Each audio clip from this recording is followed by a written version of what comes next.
Hello, welcome everyone to another video in which I show you a little bit of a sound design or mixing technique with my plugin NEL. It is the following situation. Sometimes you want to humanize certain aspects of your sound, and sometimes, where does this come from? Sometimes you can do so by just going into the MIDI file and just give everything a little bit of an offset, and I could do that with every note now, and it will probably make everything a little bit more human. And if you are very careful about such stuff, then it can actually improve certain things. Let me quickly delete these notes as they are really not supposed to be there.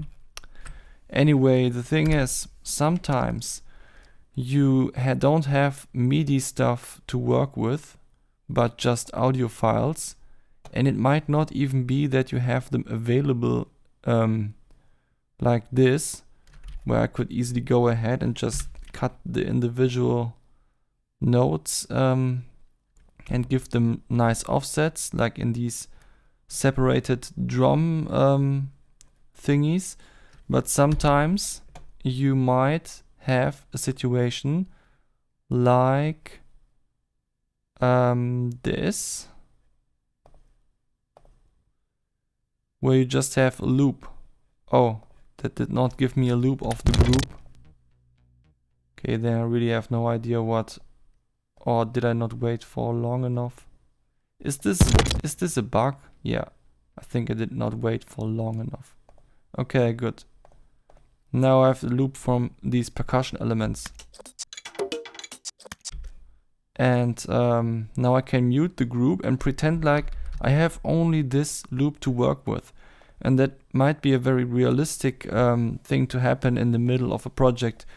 Even if you're not someone who just drags in loops from Splice, but you might have done some extensive sound design and you wanted to free some CPU resources, so you rendered it into a new track. And now you have it here, and it does the following thing.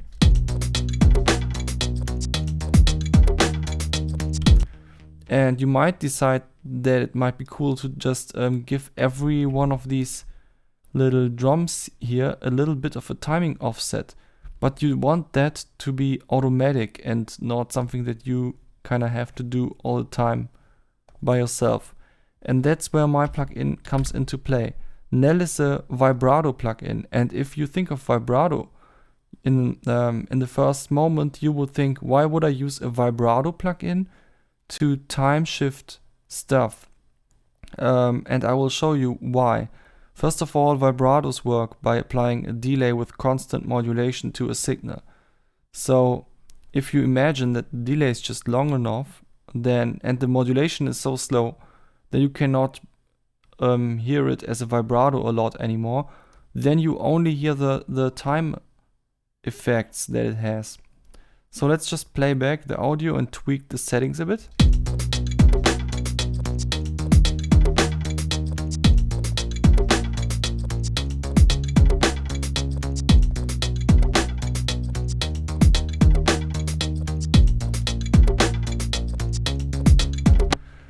If you are wearing headphones or very closely listening to the stereo field, you might have noticed a difference when I turned up the width a little bit. Also a little bit of a difference if I had the stereo configuration to left, right or mid side. The left right setting is usually harder on or more noticeable, but it also can cause phase cancellation issues. So let's just stick to mid side if we really want to use width. But what I wanted to show you is that due to these samples not being very melodic but rather percussive, even on these settings that do sound like a vibrato in most cases, it does not sound a lot like a vibrato on these percussive elements.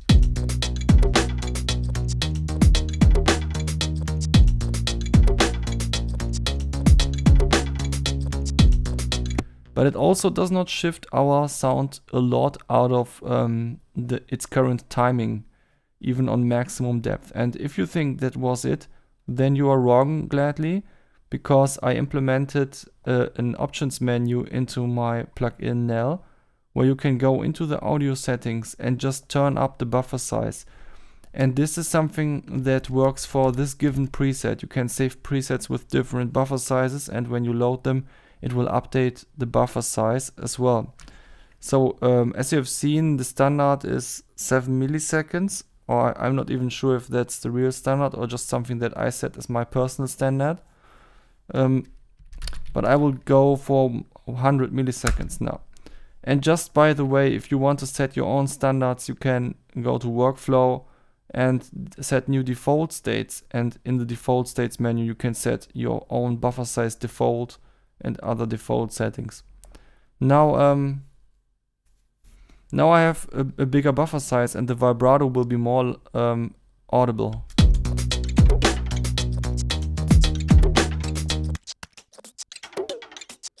Now we can even hear the pitch differences on the stuff. So let's just turn down the frequency.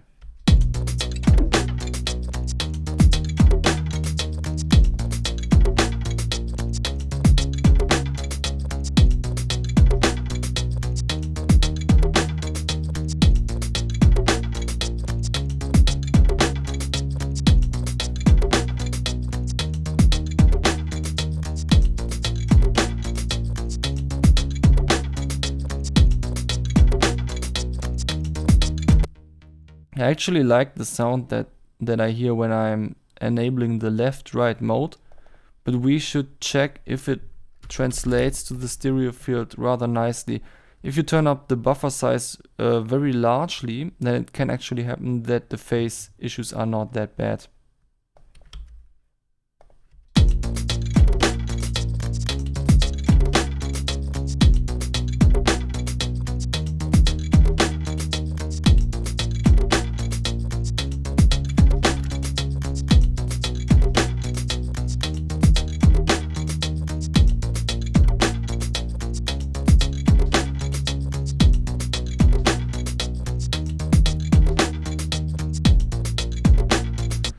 Now, the thing is, this plugin has a lot of modulators and you can switch between them with the Mods Mix knob. So let's just dive over to the LFO and see what we can do with that.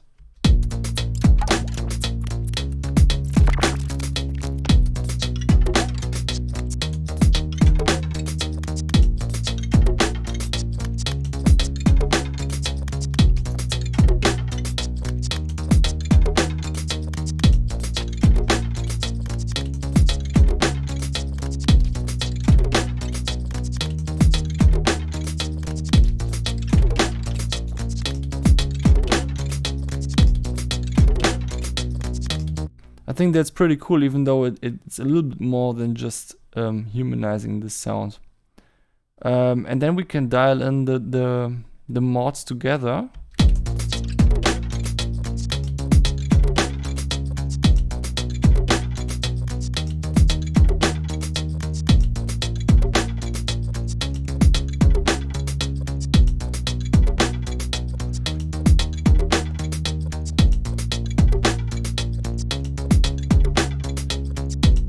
And now the fun part is you can assign macros to everything. So I could just decide that I want to have one part where the humanization gets a little bit more than just humanization.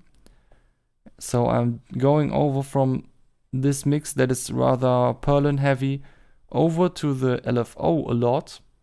I'm turning up the depth, I'm turning up the width, and that should make things rather crazy.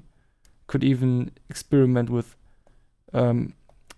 getting a faster rate for both of these modulators, so it will get rather ridiculous.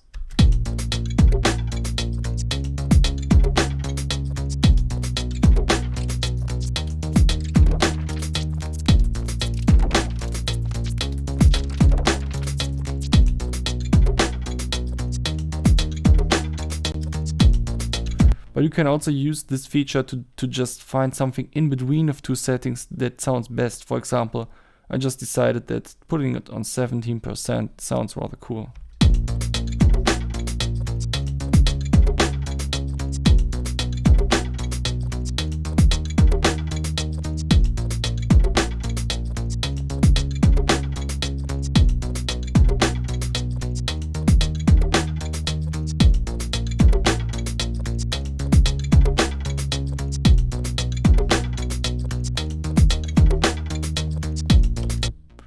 And then I decided to use mid-side mode, because better safe than sorry, you know. You don't want to have too much flanging in there. By the way, I did not mention that in any of my other videos, and I'm not sure if it's kind of self-explanatory or not. But if you want to disable a modulation again, then you just have to right click on this thing twice. The first time it will ask you if you really want to disable the modulation, and if you go away, then you won't do that. And the second time you click, it actually removes it. So these are right clicks to remove the modulation, and then the modulations are gone again. So what else can we do to apply timing variation? Maybe the dropout modulator could be interesting.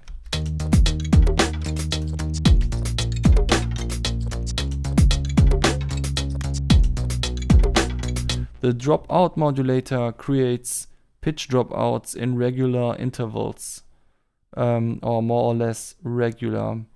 Basically, there is a chance to create a new dropout, and you can say in what interval there should be another chance for that to happen. For example, really fast or really slow. And then you can also say how long the decay is of that. In this case, I will just take a very low, a very high decay setting, and how much it spins. I'm not using a lot of spin here. And how hard it is filtered. So basically a very hard. This will make very hard transitions that are very audible pitch wise, or very soft, which probably makes more sense here. And then can also add width if we want to, so that each channel has its own dropout. And then, yeah, let's just check it out.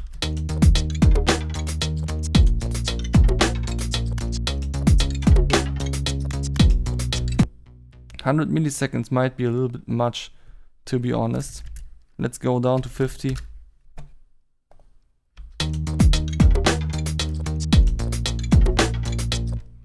So that sounds pretty cool. Let's just check out a different modulator, maybe the envelope follower. When you're using the envelope follower, you have to dial in some gain because it reacts to the incoming audio. And the gain must always fit the visualizer so that it does not clip, except if you like it to clip.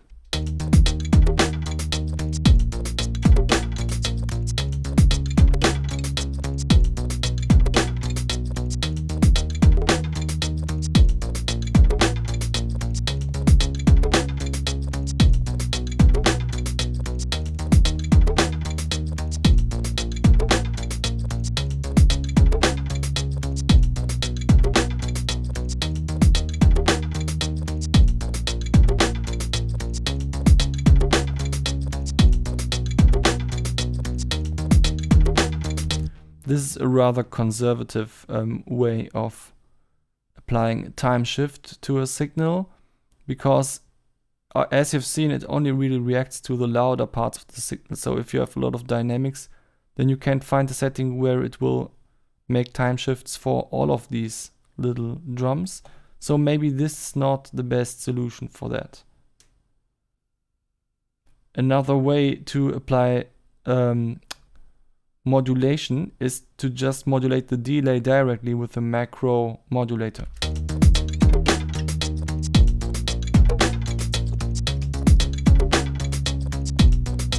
And you can also use the pitch bend wheel for that, and then define the smoothing of the pitch modulation with this knob. I will not demonstrate that now, but you know, you can just take a MIDI track and send it to NEL, and then it will do its thing.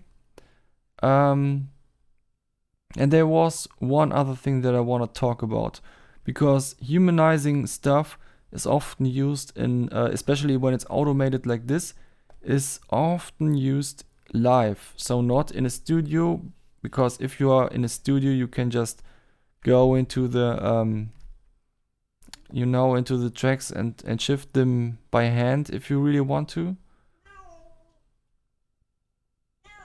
Hallo, Helmi. Meow. Okay, anyway, so let's say you are like a guitarist or something and you want it to have the lowest latency possible. We see here that this plugin always sends latency of its buffer size.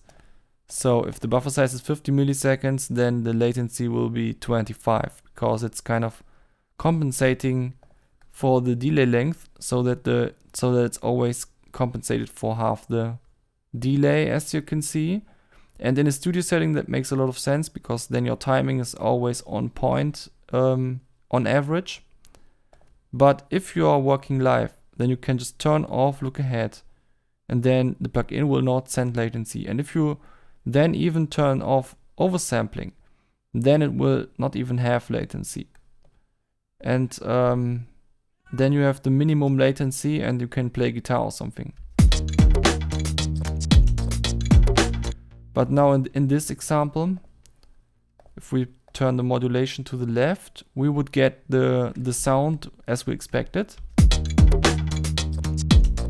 But now the more we go to the right, we would get a delayed signal.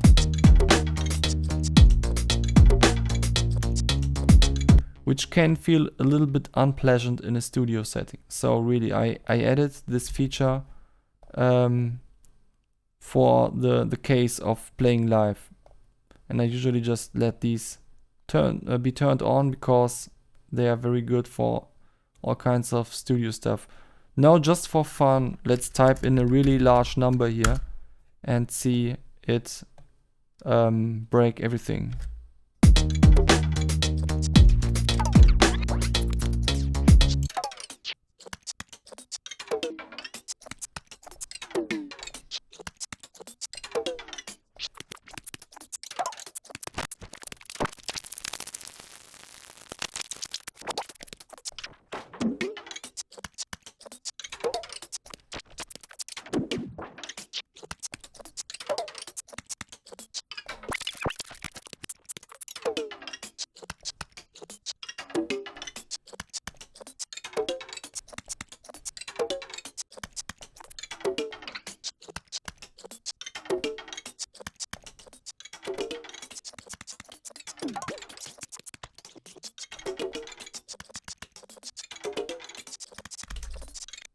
Okay, I really like to do that. And that's how I end this video. See you.